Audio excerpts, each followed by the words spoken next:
सुप्रभात प्यारे बच्चों। शिवम संकल्प इंटरमीडिएट कॉलेज बखरीमा अंजानी सोनभद्र के इस ऑनलाइन क्लासेस में मैं दीपक कुमार आप सभी का हार्दिक स्वागत करता हूं। आज हम कक्षा 7 ब विज्ञान का अध्याय 3 जंतुओं में परिसंचरण तथा उत्सर्जन तंत्र का भाग 3 पढ़ेंगे। इससे पहले हमने भाग 2 तक पढ़ लिया है, जिसमें हमने रुधिर कणिकाओं के बारे में जाना, लाल रुधिर कणिका, श्वेत रुधिर कणिका और प्लेटलेट्स के बारे में हमने जाना। ठीक है, जैसे कि लाल रुधिर कणिका में जो रुधिर का रंग लाल होता है हीमोग्लोबिन के कारण होता है। श्वेत रुधिर कणिका को मानव शरीर का सैनिक के रूप में जानते हैं, जो हमारे शरीर में जीवाणु, कीटाणु, विषाणु तथा अन्य रोगाणुओं को प्रवेश करने से रोकता है। प्लेटलेट्स जो होता है रक्त का थक्का बनाता है, ब्लड को क्लॉट करता है। जैसे अगर चोट लग जाती है तो रक्त निकलता है, तो जरा रक्त रुकता है, उसका कार्य कौन करता है? प्लेटलेट्स करता है। ठीक है, उसका अलग अलग हमने नाम भी देखा। इरिथ्रोसाइट्स, आरबीसी को इरिथ्रोसाइट्स के नाम से जाना जाता है, डब्ल्यूबीसी को ल्यूकोसाइट्स के नाम से जाना जाता है और प्लेटलेट्स को थ्रोम्बोसाइट्स के नाम से जाना जाता है। ठीक है, जिसमें एक थ्रोम्बिन पाया जाता है, थ्रोम्बिन का जाल होता है जिसके कारण रक्त का थक्का बनता है। ये हमने पढ़ लिया था। आज हम थोड़ा सा और एक चीज जानेंगे। एक आपके लिए होमवर्क है कि मानव शरीर का ये क्वेश्चन आप ध्यान से नोट कर लीजिएगा। ठीक है, मानव शरीर के अंदर रक्त का थक्का क्यों नहीं बनता है? क्वेश्चन का आंसर आप हमारे पर्सनल व्हाट्सएप नंबर पर लिख करके देंगे, कॉपी में लिख करके हमारे पर्सनल व्हाट्सएप नंबर पर करेंगे। एक ही क्वेश्चन आज आपके लिए होमवर्क में है कि मानव शरीर के अंदर रक्त का थक्का क्यों नहीं बनता है। इसका आंसर आप हमारे पर्सनल व्हाट्सएप नंबर पर भेज देंगे। ठीक है, आज हम देखेंगे रुधिर आधान या रुधिर वर्ग के बारे में। ठीक है, रक्त आधान किसे कहते हैं? सबसे पहले आज हम जानेंगे रक्त आधान। रक्त आधान एक व्यक्ति से दूसरे व्यक्ति में रक्त को स्थानांतरित करना रक्त आधान या रुधिर आधान कहलाता है। यानी अगर हमारे शरीर में रक्त की कमी है, हमें किसी और व्यक्ति से रक्त की आवश्यकता है, वहां से अगर रक्त हमारे शरीर में चढ़ाया जा रहा है, उसी प्रक्रिया को रक्त आधान कहते हैं। यानी एक व्यक्ति से दूसरे में रक्त का स्थानांतरण करना ही रक्त आधान कहलाता है। अब हम देखेंगे रुधिर वर्ग के बारे में। रुधिर वर्ग के बारे में, ठीक है, रुधिर वर्ग, रुधिर वर्ग। ठीक है, रुधिर वर्ग जो मानव में या जंतुओं में जो होता है वो मुख्यतः 2 प्रकार का होता है। पहला होता है एबीओ रुधिर वर्ग, एबीओ रुधिर वर्ग, तथा दूसरा होता है आरएच समूह, आरएच समूह। यह 2 मुख्य रुधिर वर्ग होते हैं। ठीक है, एबीओ रुधिर वर्ग और आरएच समूह। हमें इस सिलेबस में यानी कि आपके सिलेबस में एबीओ रुधिर वर्ग के बारे में ही जानना है, आरएच समूह के बारे में नहीं जानना है। लेकिन हम थोड़ा सा इसके बारे में आपको अवश्य बताएंगे।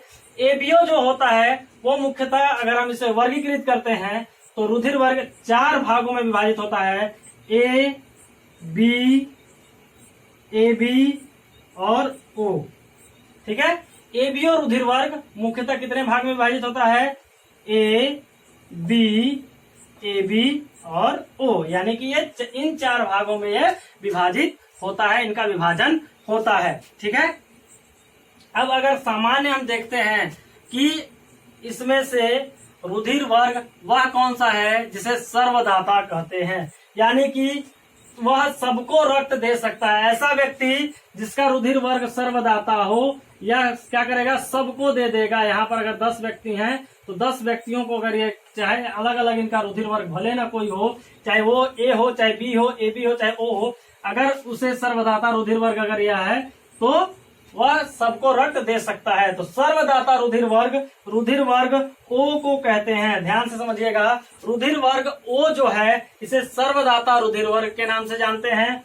और रुधिर वर्ग ए बी को या रक्त समूह ए बी को सर्वग्राही कहते हैं। यानी यह सभी से ग्रहण कर सकता है, ए से भी, बी से भी, ए बी से भी और ओ से भी। यानी यह सभी से ग्रहण कर सकता है। समझ में आ गया? इसमें जो होता है ए हमेशा ए से ही ग्रहण करेगा, ए से ही ग्रहण करेगा या फिर ओ से ग्रहण करेगा।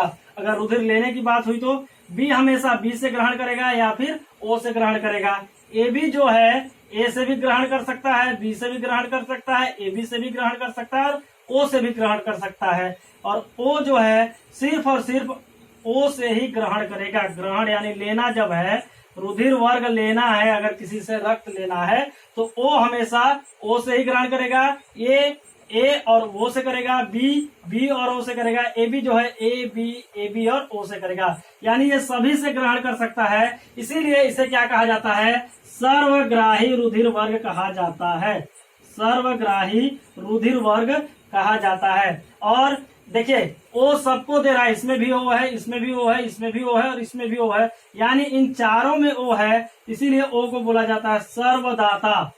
सर्वदाता बहुत बड़ा दानी है रुधिर वर्ग ओ, ये सबको देता है। आओ खुले मन से दान देता है। लो अगर मेरा रुधिर वर्ग ए है, ओ है, तो हमने ए को भेज दिया, बी को भेज दिया, ए बी को भेज दिया, ओ को भेज दिया, यानी सबको देने वाला सर्वदाता जो होता है रुधिर वर्ग ओ होता है। और सर्वग्राही रुधिर वर्ग जो होता है वो ए बी होता है। ये आप हमेशा ध्यान में रखिएगा, ठीक है। अब थोड़ा सा हम आरएच समूह के बारे में बता देते हैं। आरएच समूह, अगर हम किसी का ब्लड ग्रुप पूछते हैं कि आपका रुधिर वर्ग क्या है, ठीक है, ब्लड ग्रुप पूछते हैं तो वो बताता है बी पॉजिटिव।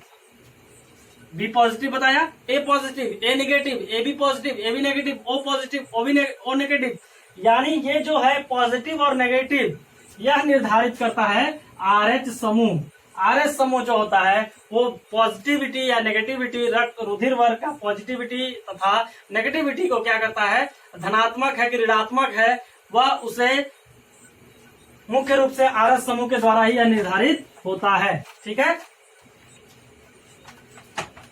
अगर आपको किसी प्रकार की कोई समस्या आ रही हो तो आप जैसे ही वीडियो देखेंगे, अगर किसी प्रकार की कोई समस्या आ रही हो वीडियो को न समझने में या कोई टॉपिक को नहीं समझने में, तो आप हमसे संपर्क करेंगे, ठीक है।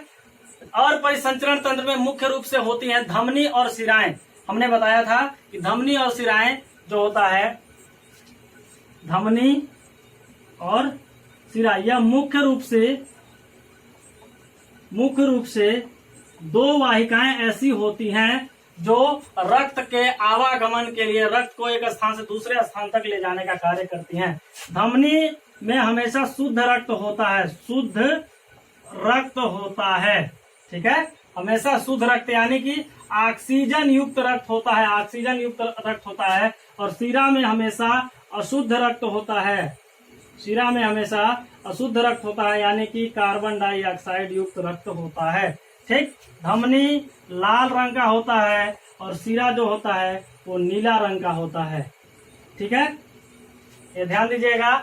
धमनी जो होता है वो लाल रंग का होता है और शिरा जो होता है वो नीले रंग का होता है। धमनी में शुद्ध रक्त का वहन होता है और शिरा में अशुद्ध रक्त का वहन होता है, यानी कि धमनी में ऑक्सीजन युक्त रक्त होते हैं और शिरा में अनऑक्सीजन युक्त रक्त होते हैं, जिसमें ऑक्सीजन की मात्रा नहीं होती है। इसमें और होती है रक्त कोशिकाएं। रक्त कोशिकाएं भी रक्त का आवागमन करती हैं। ये ध्यान दीजिएगा कि परिसंचरण तंत्र मुख्यतः दो प्रकार का होता है, खुला परिसंचरण तंत्र और बंद परिसंचरण तंत्र। बंद परिसंचरण जिसमें माध्यम की आवश्यकता होती है, जिसमें धमनी और शिरा कार्य करते हैं और कोशिका कार्य करती है। खुला परिसंचरण तंत्र में धमनी, शिरा और क्या कहते हैं कोशिकाएं कार्य नहीं करती, उसमें किसी माध्यम की आवश्यकता नहीं होती है। रक्त सीधे हृदय से लेकर के सभी अंगों तक पहुंचता है। और धमनी और शिरा और क्या कहते हैं जिसमें कोशिकाएं होती हैं, यानी बंद परिसंचरण तंत्र में हृदय से, इनके माध्यम से रक्त सभी शरीर के सभी अंगों तक पहुंचता है। अब हम उत्सर्जन तंत्र के बारे में पढ़ेंगे